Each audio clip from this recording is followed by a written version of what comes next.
moving target. I will be able to use proportions with equivalent ratios. First of all, we're going to define a proportion. A proportion is made up of two ratios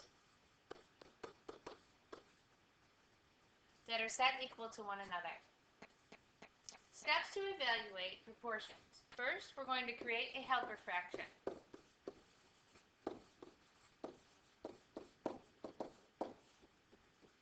Second, we're going to set up the proportion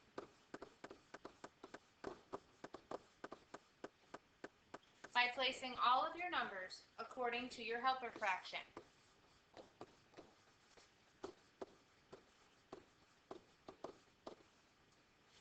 Third, we will cross multiply.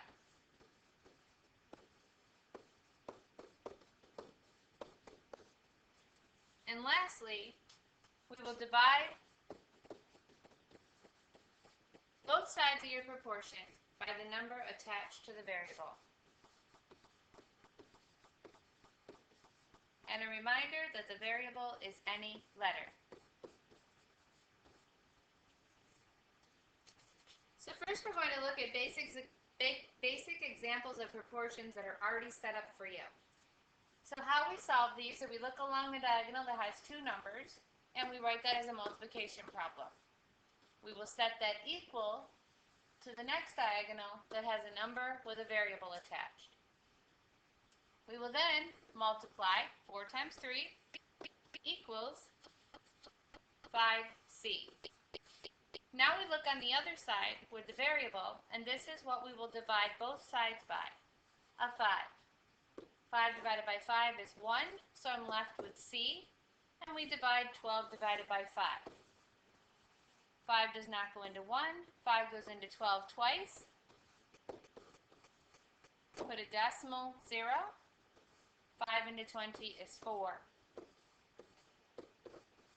Bring the decimal straight up, and the answer to C is 2.4. Next example, I'm going to circle the 3 and the 25. So 25 times 3 equals 5V.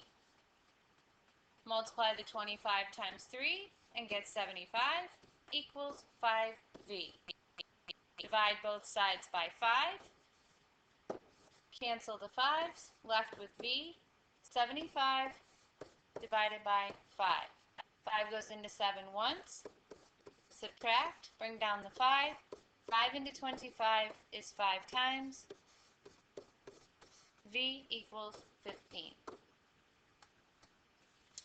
Now we will look at some word problem examples, and this is where we are going to use those helper fractions.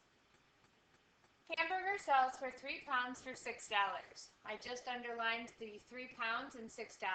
If Alicia buys 10 pounds, how much will she pay? So I'm looking for words that are repeated throughout, and they're usually attached to the numbers. So my helper fraction here is pounds, so P over money. So I keep this information together for my proportion. So 3 pounds is my numerator, and $6 is my denominator. Setting it equal, 10 pounds. This pounds is my numerator's information, so I'm going to keep that as my numerator, and I do not know how much money, so I'm going to put a variable. That is the missing piece. Now from there I can cross multiply. 10 times 6 equals 3 times n. 10 times 6 is 60 equals 3n. Divide both sides by 3. I'm left with n equals 60 divided by 3. 3 goes into 6 twice. 3 into 0 is 0. $20.